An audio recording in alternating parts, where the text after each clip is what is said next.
প্রিয় দর্শক, আসসালামু আলাইকুম ওয়া রাহমাতুল্লাহি ওয়া বারাকাতুহু। দর্শক, মহরম মাস কিন্তু চলে এসেছে। প্রথমেই বলি, আল্লাহ রাব্বুল আলামিনের কাছে ১২ মাসের মধ্যে ৪টি মাস সবথেকে সম্মানিত। আর এই ৪টি মাসের মধ্যে সবচেয়ে গুরুত্বপূর্ণ হলো কিন্তু মহরম মাস। আর এই হিসাবে দ্বিতীয় নম্বরে আছে রজব মাস, তৃতীয় নম্বরে আছে জিলকদ মাস এবং ৪ নম্বরে আসছে জিলহজ মাস। দর্শক, এই মহরম মাস কিন্তু খুবই গুরুত্বপূর্ণ এবং সম্মানিত মাস। তাই আপনারা বিশেষ করে এই মহরম মাসে মানুষের সঙ্গে ঝগড়া, মারামারি, হানাহানি, ফাসাদ একদমই করবেন না। কারণ আল্লাহ রাব্বুল আলামিন এই মহরম মাসে ঝগড়া, মারামারি, হানাহানি একেবারেই হারাম করেছেন। দর্শক, এখন জানবো আমরা এই মহরম মাসে কয়টি নফল রোজা রাখবেন। মহরম মাসে সবচেয়ে গুরুত্বপূর্ণ রোজা হলো আশুরার রোজা। অর্থাৎ দর্শক, মহরম মাসের 10 তারিখের রোজাটাই কিন্তু আশুরার রোজা বলা হয়। আর এই দিনের রোজা কিন্তু খুবই গুরুত্বপূর্ণ। দর্শক, আশুরার দিন অর্থাৎ 10ই মহরম রোজা কেন রাখবেন, এটা আমাদের সবচেয়ে আগে জানার ইচ্ছে করে।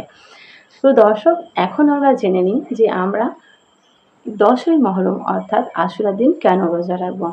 দর্শক, 10ই মহরমের দিন আল্লাহ রাব্বুল আলামিন মূসা নবীকে ফিরআউনের হাত থেকে অর্থাৎ ফিরআউনের কবল থেকে রক্ষা করেছিলেন এবং বিজয়ী দান করেছিলেন।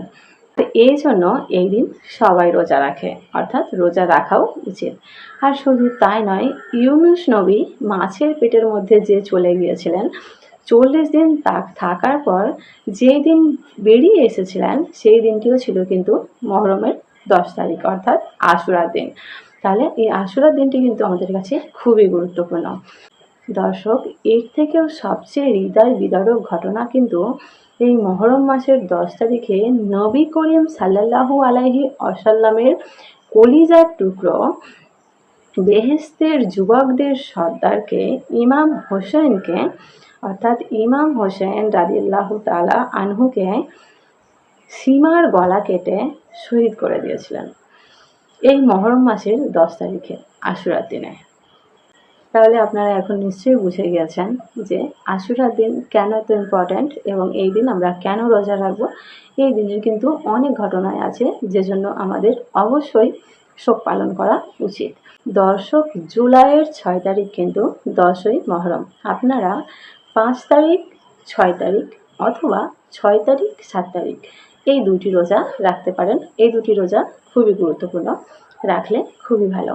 আর এই রোজার নিয়ত আপনারা যেভাবে করবেন সেটি হলো, আমি কেবলামুখী হইয়া আল্লাহকে রাজি এবং সন্তুষ্টি করার জন্য মহরম মাসের 2 রাকাত নফল নামাজের নিয়ত করিতেছি।